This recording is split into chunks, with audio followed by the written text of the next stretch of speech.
बहुत सारी जगहों पर ऐसा भी है कि आपका जो मकान है वो 1000 स्क्वायर फीट में ही है, लेकिन मकान आपका 3 मंजिला है, 4 मंजिला है, तो कोई टैक्स नहीं पड़ेगा।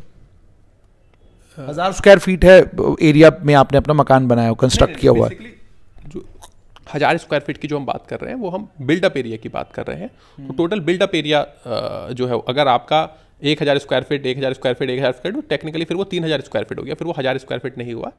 अगर मान लीजिए कॉर्पोरेशन कल एक रेजोल्यूशन पास करती है जी कि हम टैक्स कलेक्ट करेंगे ही नहीं, सरकार ने तो नोटिफिकेशन जारी कर दी, लेकिन कॉर्पोरेशन आपकी कहती है जी कि हम टैक्स कलेक्ट करेंगे ही नहीं आम जनता के साथ, तो फिर उस वक्त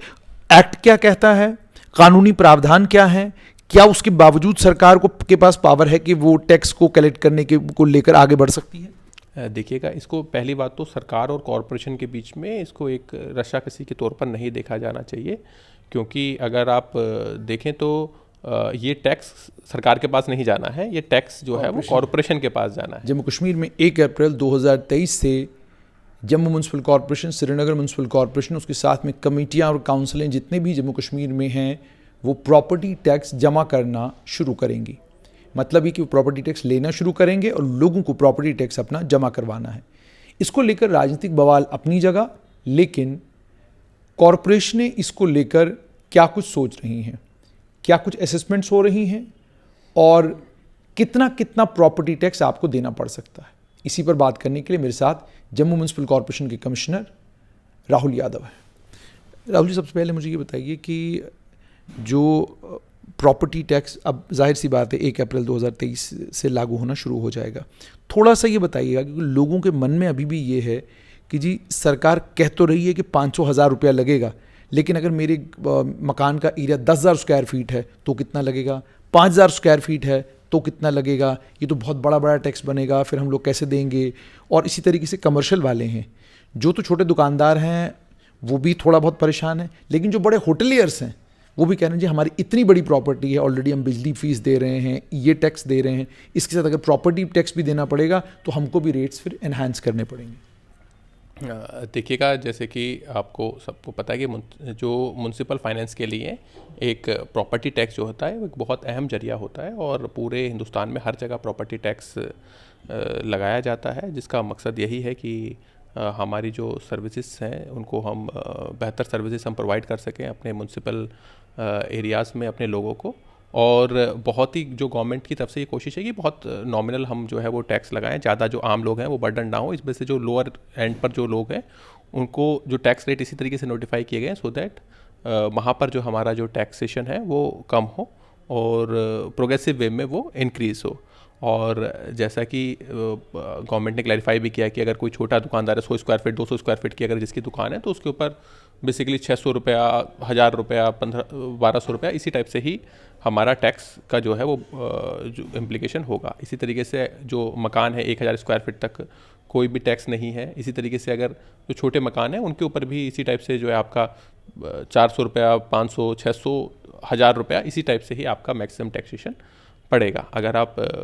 फॉर एग्जांपल अगर हम गांधीनगर में भी एक कनाल की अगर किसी की कोठी की बात करें तो वो उसके ऊपर जो है वो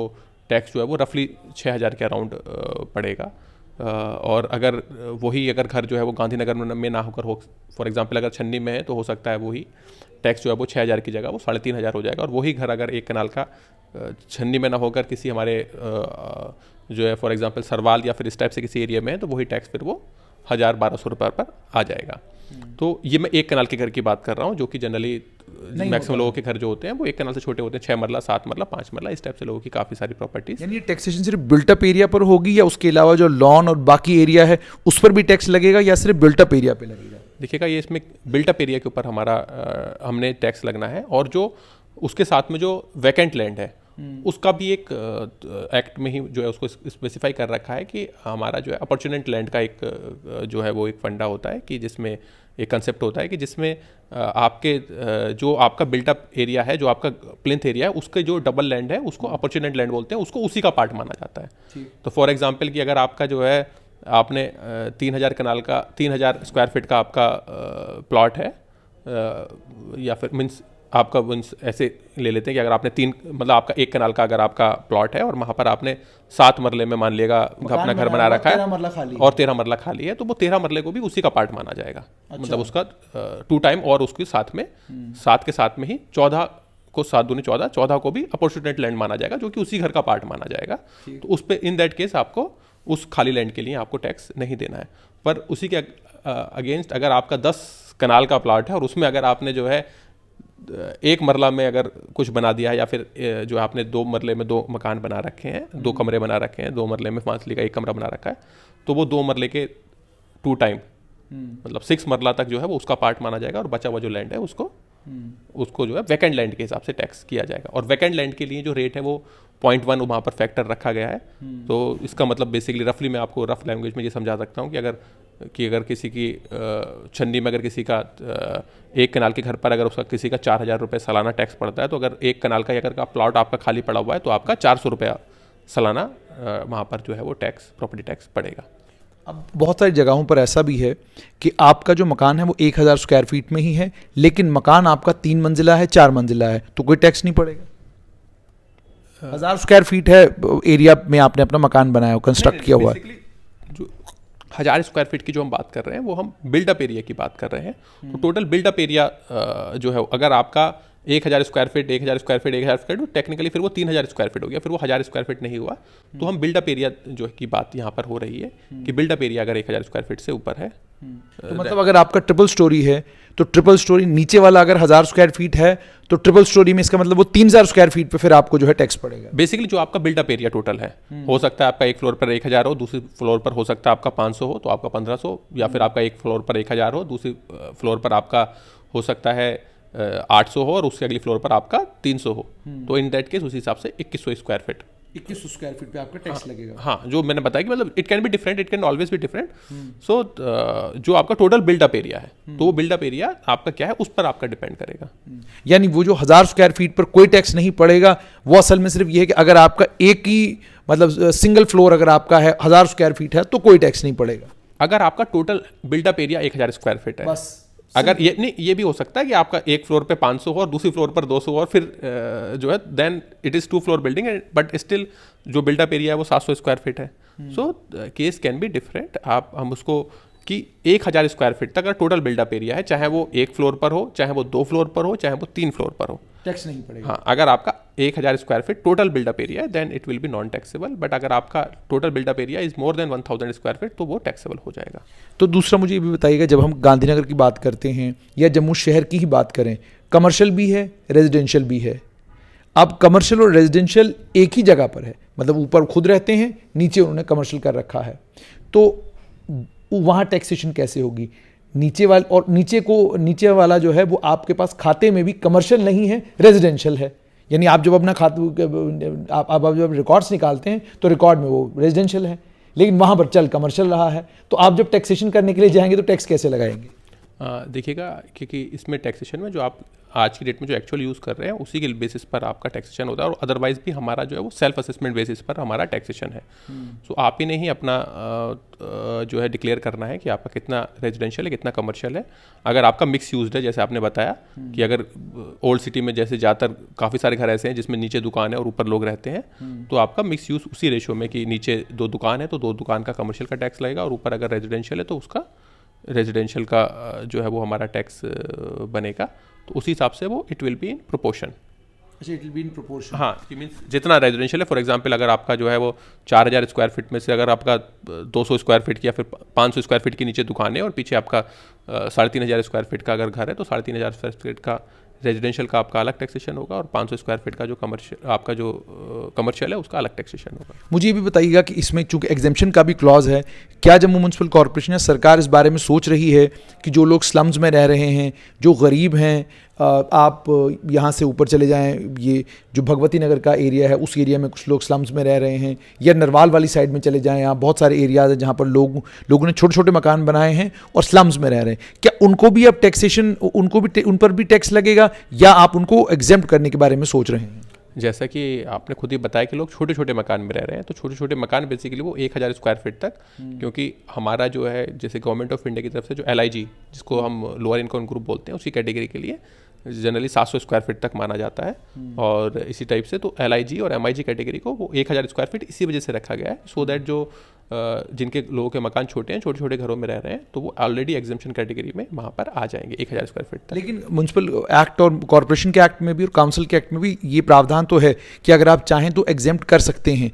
तो जिस तरह का शोर हो रहा है, जिस तरह का हंगामा इस टैक्स प्रॉपर्टी टैक्स को लेकर आम जनमानस के बीच में और राजनीतिक दल भी कर रहे हैं, क्या आपको लगता है कि कोई एक वे आउट निकलेगा जिसमें छोटा कारोबारी, गरीब लोग, जैसे मैंने आपको कहा कि 1000 स्क्वायर फीट के नीचे, या मान लीजिए कोई अगर डबल स्टोरी बिल्डिंग बनाई है, 2000 स्क्वायर फीट का उसका एरिया हो गया, लेकिन उसकी इनकम उतनी नहीं है, तो क्या उनको लेकर कोई एग्जेम्पशन के बारे में सरकार सोच रही है? जैसे आपको पता है कि ऑलरेडी वो 1000 स्क्वायर फीट का जो एग्जाम्पशन जो है वो उसी के हिसाब से ही दिया गया है। जैसे आपने बताया कि एक्ट में है कि प्रोविज़न कि हम गरीब तबके को जो है वो कर सकते हैं, तो वही यूज़ कर ही वो जो है 1000 स्क्वायर फीट तक उसको एग्जाम्प्ट किया गया है। तो जिनके पास BPL के राशन कार्ड हैं, देखिएगा ये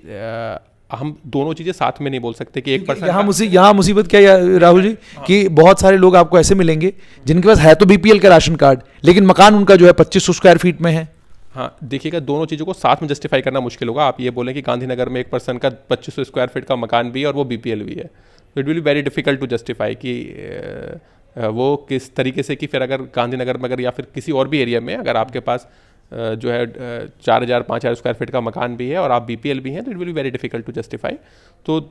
जो क्राइटेरियाज हैं हमारे वो उसी को कि क्या lower income group, middle income group किस हाउसिंग कैटेगरी को हम बोलते हैं, उसके हिसाब से उनको एग्जाम्पशन को रखा गया है। Otherwise it will be very difficult कि एक पर्सन जो है अगर वो उसके पास बड़ा घर भी है और बड़ा दुकान भी है और उसके बाद वो क्लेम करे कि वो BPL भी है, तो it will be very difficult to justify. अगर मान लीजिए कॉर्पोरेशन कल एक रेजोल्यूशन पास करती है जी कि हम टैक्स कलेक्ट करेंगे ही नहीं, सरकार ने तो नोटिफिकेशन जारी कर दी, लेकिन कॉर्पोरेशन आपकी कहती है जी कि हम टैक्स कलेक्ट करेंगे ही नहीं आम जनता के साथ, तो फिर उस वक्त एक्ट क्या कहता है, कानूनी प्रावधान क्या है, क्या उसके बावजूद सरकार के पास पावर है कि वो टैक्स को कलेक्ट करने को लेकर आगे बढ़ सकती है? देखिएगा, इसको पहली बात तो सरकार और कॉरपोरेशन के बीच में इसको एक रस्साकसी के तौर पर नहीं देखा जाना चाहिए, क्योंकि अगर आप देखें तो ये टैक्स सरकार के पास नहीं जाना है, ये टैक्स जो है वो कॉरपोरेशन के पास जाना है। तो कॉरपोरेशन को खुद अपनी फाइनेंशियल हेल्थ की भी चिंता होनी चाहिए, क्योंकि हमने भी अपने अगर हम लोगों को एक्चुअल में सर्विस प्रोवाइड करना चाहते हैं तो हमने वो जो अगर कि हम उन्हें टैक्स भी, फिर हमें उसके लिए रिसोर्सेज भी चाहिए। तो हम अगर बेहतर सर्विस देना चाहते हैं तो हमें बेहतर रेवेन्यू भी अर्न करने होंगे, अदरवाइज़ हम उस स्टेज में पहुंच जाएंगे जैसे कि अगर हम अपने पड़ोसी मुल्क को देखते हैं आज की डेट में, तो वहाँ पर जो मेजर प्रॉब्लम है आज की डेट में फाइनेंशियल क्राइसिस हो रहा है, तो उसका one of the reason is कि आप रेवेन्यू अर्न कर नहीं रहे हैं और आप एक्सपेंडिचर करना चाह रहे हैं, तो उसकी वजह से आप एक ऐसी हालत में पहुंच चुके हैं जिसमें आप बैंकरप्सी की हालत में जा रहे हैं। तो हमने एज ए कॉरपोरेशन अगर हमने बैंकरप्सी की ओर नहीं जाना है, एज ए इंस्टीट्यूशन अगर हमने बैंकरप्सी की ओर नहीं जाना है, और अगर हमने जो है बेहतर सर्विसेज अपने लोगों को प्रोवाइड करनी है, तो हमने इसको जो है अपनाना होगा और इसको एज ए रस्साकशी के तौर पर हम ना देखें, क्योंकि इससे जो भी पैसा अर्न होगा उसमें जम्मू एंड कश्मीर गवर्नमेंट के पास नहीं जाना है, वो पैसा वो कंसर्न कॉरपोरेशन के पास आएगा, कंसर्न कॉरपोरेशन के अकाउंट में वो पैसा रहेगा, रादर देन वो किसी जो है वो गवर्नमेंट के अकाउंट में नहीं जाएगा। सो जो भी अर्निंग होगी वो म्यूनसिपल कॉरपोरेशन की, म्यूनसिपल कमेटी की अर्निंग होगी, और जितना बेहतर हम रेवेन्यू कलेक्शन कर पाएंगे उतना बेहतर ही वो जो है वो सर्विस डिलीवरी वो कर पाएगी, और वहाँ के लोगों को उतना बेहतर फैसिलिटी जो है गवर्नमेंट दे पाएगी। अब आंकड़ों की ओर आते हैं, इस समय आपके पास कितने कर्मचारी हैं जम्मू म्यूनसिपल कॉर्पोरेशन में, और आपका सैलरी बजट इस वक्त जो है जम्मू म्यूनसिपल कॉर्पोरेशन का कितना है, उसमें से जो आप रेवेन्यू कलेक्ट करते हैं कितना मीटअप करते हैं आप उसमें से ये इन एक्सपेंसेस को? अगर हम जो है बात करें तो हमारा जो है वो रेवेन्यू एक्सपेंडिचर जो है वो जो हमारा जो रेवेन्यू में जिसमें हमारी सैलरीज हो गई, इसके अलावा और भी हमारे रेवेन्यू एक्सपेंडिचर होते हैं, फॉर एग्जांपल मेंटेनेंस हो गया या फिर जो POL हो गया, हमारी गाड़ियों की टूट फूट हो गई, तो उसके ऊपर हम तकरीबन साल में 300 करोड़ रुपया खर्च करती है जम्मू म्यूनसिपल कॉर्पोरेशन, और हमारी टोटल अर्निंग जो है वो तकरीबन 30 करोड़ रुपीज़ है। सो हम 300 करोड़ रुपया हम जो है वो हम खर्च कर रहे हैं और केवल 30 करोड़ रुपए ही हमारी अर्निंग है। सो एक बहुत बड़ा गैप है और अभी भी वो गैप गवर्नमेंट ही मीट करेगी। सो जब हम कहते हैं कि हम इसको एज ए रस्साकशी के तौर पर ना देखें, क्योंकि अभी भी गवर्नमेंट ही वो गैप मीट कर रही है। 300 करोड़ रुपए में से हम 30 करोड़ रुपया अर्न कर रही है कॉर्पोरेशन। अगर हम प्रॉपर्टी टैक्स लगाएंगे तो हम 30-40 करोड़ रुपए और अर्न कर पाएंगे। स्टिल जो है हमने जो एक बड़ा गैप जो बचेगा वो अभी भी गवर्नमेंट ही ब्रिज कर रही है। तो मुझे ये बताइएगा कि अगर आप इतना ज़्यादा गवर्नमेंट पे डिपेंडेंट हैं, आपकी इतनी प्रॉपर्टीज़ हैं, इतनी दुकानें हैं आपके पास उसके अलावा ज़मीन बहुत सारी है जिसके ऊपर आप मल्टीप्लेक्सेस बना सकते हैं, जिन ज़मीनों के ऊपर आप बहुत कुछ कर सकते हैं जिससे आप रेवेन्यू अर्न कर सकते हैं। कारण क्या है? ना तो आप किराया बढ़ा पाते हैं, ना आप जो जम्मू म्यूनसिपल कॉर्पोरेशन की जितने भी फ्लैट्स हैं, जो लोग उसको ऑक्यूपाई करके बैठे हैं, उनको आप खाली नहीं करवा पा रहे। तो मुझे ये बताइए कि क्या आपको नहीं लगता कि ये भी एक रेवेन्यू का स्रोत है? यहाँ से भी आप रेवेन्यू कलेक्ट कर सकते हैं। उसके बाद जो केबल की जो अलग अलग लोगों ने आपके खंभे इस्तेमाल किए हुए हैं, आपके खंभों के ऊपर से तारें जा रही हैं, बिजली विभाग का तो अलग से मैं कह रहा हूँ, जो केबल की तारें जा रही हैं, जो बाकी तारें जा रही हैं, जो आपने उनसे पैसा लेना है, क्या वो सब कुछ आप कर पा रहे हैं? क्या आपको नहीं लगता कि वो भी है जिसके कारण जो है आपकी दिक्कत ज़्यादा है? देखिएगा, रेवेन्यू के डिफरेंट सोर्सेस होते हैं और जिसमें जैसे कि आपने बताया कि हम वैकेंट लैंड पर अपने मल्टीप्लेक्सेस बना सकते हैं, उससे अर्न कर सकते हैं, बट उसके लिए भी मल्टीप्लेक्स बनाने के लिए भी अगेन रेवेन्यू पैसा चाहिए। सो जब हम पैसा अर्न कर पाएंगे तभी हम वो सब प्रोजेक्ट अपने जो है वो चला पाएंगे। एज ऑन डेट हम, क्योंकि हमारे जितने भी पैसा आता है उसमें एक बहुत बड़ा पार्ट हमारा मेंटेनेंस में ही खर्च हो जा रहा है, तो हम कोई भी कैपिटल असेट या फिर जो है इस टाइप से लॉन्ग टर्म बजट अपने नहीं बना पा रहे हैं। तो उसकी दिशा में एक कदम है। और जो आपने दूसरी चीज़ें बताई कि किराए के बारे में, वो भी एक प्रोग्रेसिव स्टेप है और उसको भी लिया जा रहा है। उसकी दिशा में भी काम किया जा रहा है कि हमारे जो है किस तरीके से हम वहाँ पर भी अपना रेवेन्यू को बढ़ा सके, क्योंकि ये केवल एक चीज़ से हम पूरा नहीं कर सकते। इसमें हमारे सारी चीज़ें रहेंगी, चाहे हमारी एडवर्टीजमेंट राइट्स हों या फिर हमारे जो है वो यूज़र चार्जेस हों हमने, या फिर हमारा जो फ़ी कलेक्शन है, उन सबको हमने इम्प्रूव करना है, सो दैट हम बेहतर अपना रेवेन्यू कलेक्शन कर पाएँ और बेहतर सुविधाएं जो है जम्मू के लोगों को दे पाएँ। ये जो आपने अलग अलग एयरटेल को, रिलायंस को, बाकी लोगों को जो आपने अपने खंबे इस्तेमाल करने के लिए दिए हैं, जहाँ जो तारें ये पूरे शहर में लोगों ने बिछाई हुई हैं, या पीएचई जो है किसी भी जगह आपकी सड़क उखाड़ के चला जाता है, तो क्या आप इनसे बाद में जो है हर जाना वसूलते हैं? और ये जो किराया इन लोगों ने आपको देना है, क्या वो रूटीन में आपको किराया दे रहे हैं? देखिएगा, पोल्स के ऊपर जो वायर जाती हैं वो पीडीडी डिपार्टमेंट के, क्योंकि पोल्स हैं, जम्मू म्यूनसिपल कॉर्पोरेशन का कोई पोल ज़मीन तो आप ही नहीं है। और नहीं, वो पोल्स का यूज़ के लिए उसके लिए गवर्नमेंट की ऑलरेडी पॉलिसी बनी हुई है कि किस केस में जो है किसने वो लेना है, क्योंकि वो पोल यूज़ हो रहा है, तो इन दैट केस पोल का वो रेवेन्यू जो है वो पीडीडी डिपार्टमेंट को जाता है, वो जीएमसी को नहीं आता है। इसी तरीके से अगर हमारी किसी प्रॉपर्टी में अगर कोई जो है वो कोई टावर लगा हुआ है तो उसकी फ़ीस हमें आती है, जो एज़ पर रूल्स हैं वो फ़ीस हमें आ रही है। और जो डैमेज जो है उसके लिए भी हम कर रहे हैं। उसके अलावा जैसे कि आपने पीएचई का बताया, तो पीएचई एक्चुअल में वो जीएमसी को ही आज की डेट में ट्रांसफ़र हो चुकी है। तो हमारी कोशिश यही है कि हमारे वो डैमेजेस ना हो, क्योंकि अगर मैं पीएचई से डैमेज लेने भी हैं तो फिर वो अगेन वो डैमेज वो देने भी मैं नहीं है आज की डेट में। तो एज ए म्यूनसिपल कमिश्नर ही मैंने ही वो पीएचई से वो डैमेज हमारे जो है वो रेवेन्यू विंग को देने हैं। तो दैट विल बी जस्ट वो कि वो हमारे लिए ही है कि हमारा मेन पर्पस तो यही है कि वो डैमेज आज की डेट में जब पीएचई हमें ट्रांसफ़र हो चुकी है तो वो डैमेज होने ही नहीं चाहिए। अंत में मुझे ये बताइएगा, अब प्रॉपर्टी टैक्स 1 अप्रैल से जब आप लागू करेंगे तो ये सारा ऑनलाइन लोगों को भरना है, खुद भरना है, या आपके लोग जाकर जो हैं लोगों को प्रॉपर्टी टैक्स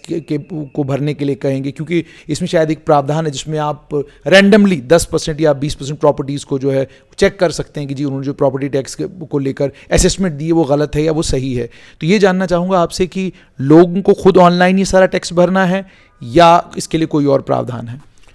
इसके लिए देखिएगा, हमारा ऑनलाइन ही हम पोर्टल डेवलप कर रहे हैं कि जिसमें हमारा ये पूरा जो सबमिशन है प्रॉपर्टी टैक्स का वो ऑनलाइन ही होगा। और इनकम टैक्स की तरह है, यानी असेसमेंट खुद अपनी करिए और आप भर दीजिए? जी, ये सेल्फ असेसमेंट बेस्ड पर ही हमारा जो है वो पूरा जो ये मॉड्यूल चलेगा। और इसमें कि हम किस तरीके से जो यूज़र फ्रेंडली इसको बना सकें उसके ऊपर हम काम कर रहे हैं कि ज़्यादा से ज़्यादा यूज़र फ्रेंडली हम उसको बना सकें और लोग आसानी से हैसल फ्री तरीके से ऑनलाइन कैलकुलेटर भी हमारा ऑटो टैक्स कैलकुलेट लोगों का हो जाए। अब जब वो अपनी बेसिक इन्फॉर्मेशन डालते हैं और वहाँ पर वो अपना जो है उसको ऑनलाइन ही पे भी कर सकें। अंत में से पूछना नहीं चाहिए, आपको याद दिलाऊंगा, आपने वो जियो टैगिंग के लिए वो जो आपने स्मार्ट सिटी के कॉन्सेप्ट के हिसाब से लोगों के घरों की जब मापना शुरू कर दिया था, तो लोगों ने तब आपसे सवाल पूछना शुरू कर दिया था, ये जो आप हमारे घर माप रहे हैं ये कहीं प्रॉपर्टी टैक्स के लिए तो नहीं माप रहे हैं? देखिएगा, जो मैंने तब भी सेम जवाब दिया था, आज भी सेम जवाब रहेगा कि दोनों बिल्कुल सेपरेट एक्सरसाइज है। कि वो घर तो हम फॉर एग्जांपल मैं वो हमारा, क्योंकि वो हमारी हाउस टू हाउस सर्वे जो है वो हम डिजिटल डोर नंबर के लिए और डिजिटल एड्रेसिंग के लिए कर रहे हैं, और उसका प्रॉपर्टी टैक्स से कोई रिलेशन नहीं है। फॉर एग्जांपल हम दूसरे शहर में की प्रॉपर्टी टैक्स अगर लगा है तो आज की डेट में वो केवल जम्मू में नहीं लगा है, वो अरनिया में भी लगा है, वो बिश्ना में भी लगा है, वो कठुआ में भी लगा है, लेकिन हमने ना तो कठुआ में कोई मेजरमेंट किया है ना अरनिया में कोई मेजरमेंट किया है, तो बाय दैट लॉजिक वहाँ पर नहीं लगना चाहिए। पर इसको कैसे आप फिर देखेंगे कि जो मैंने प्रॉपर्टी टैक्स भरा, क्या मैंने ठीक प्रॉपर्टी टैक्स भरा है या मैंने कोई गड़बड़ की है? क्योंकि ज़रूरी थोड़ी है कि लोग आपको एक्चुअल मेजरमेंट देंगे, तो आप कैसे रीवेरीफाई करेंगे उसको कि एक्चुअल मेजरमेंट दी भी है कि नहीं दी है? और 40 लाख का तो शहर है ये। देखिएगा, हमारा तो सेल्फ असेसमेंट पे बेस्ड होगा। 40 लाख हमारी पूरी JNK की अर्बन पॉपुलेशन है, जम्मू की बेसिकली 40 लाख आबादी जम्मू की जो है रिलेटिवली कम है, तो it will be based on self assessment with random scrutiny. और उसके साथ ही देखिएगा, अपना करेक्ट प्रॉपर्टी डिक्लेरेशन करने में हमेशा आपका ही फ़ायदा है, क्योंकि प्रॉपर्टी टैक्स के जो डॉक्यूमेंट होते हैं they are one of the evidentiary document. तो अगर आप कल को मीन्स अगर आज आप कल कम क्लेम करते हैं कि मेरी लैंड जो है वो कम है, तो हो सकता है कल फ्यूचर में आपकी अगर अपने पड़ोसी से डिस्प्यूट हो तो then you will be at receiving end, क्योंकि आपने खुद क्लेम कर रखा है कि मेरी ज़मीन कम है। So it's always a wise thing कि अगर आप प्रॉपर्टी टैक्स को डिस्प्यूट मतलब प्रॉपर्टी टैक्स में जो है वो जब आप अपना फाइल कर रहे हैं तो उसको करेक्टली ही फाइल करें। अदरवाइज यू मीन्स अगर कभी भी आपकी डिस्प्यूट होती है अपने किसी पड़ोसी से, तो आपको उसमें जो है it will B A negative thing for you. Thank you very much. तो बहुत बहुत शुक्रिया। तो आपने सुन लिया कि हमने जम्मू म्यूनसिपल कॉर्पोरेशन के कमिश्नर ने एक बात बिल्कुल साफ कर दी कि प्रॉपर्टी टैक्स के मामले में सेल्फ असेसमेंट बेसिस पर आपने प्रॉपर्टी टैक्स भरना है। एक वेबसाइट आएगी, उस वेबसाइट के ऊपर आप अपने घर की असेसमेंट खुद करेंगे। फॉर्मूला ऑलरेडी दिया हुआ है, उस फॉर्मूले को लगाकर जितना टैक्स आपका बनता है 1 अप्रैल 2023 के बाद वो टैक्स आप भरना शुरू कर सकते हैं। बाकी भी बहुत सारी जो इंपॉर्टेंट डिटेल्स थी वो आपको दे चुके हैं हम। उम्मीद और तवक्का ये है कि जो प्रॉपर्टी टैक्स को लेकर जो जानकारी आपके पास नहीं थी वो अब आपको मिल गई होगी।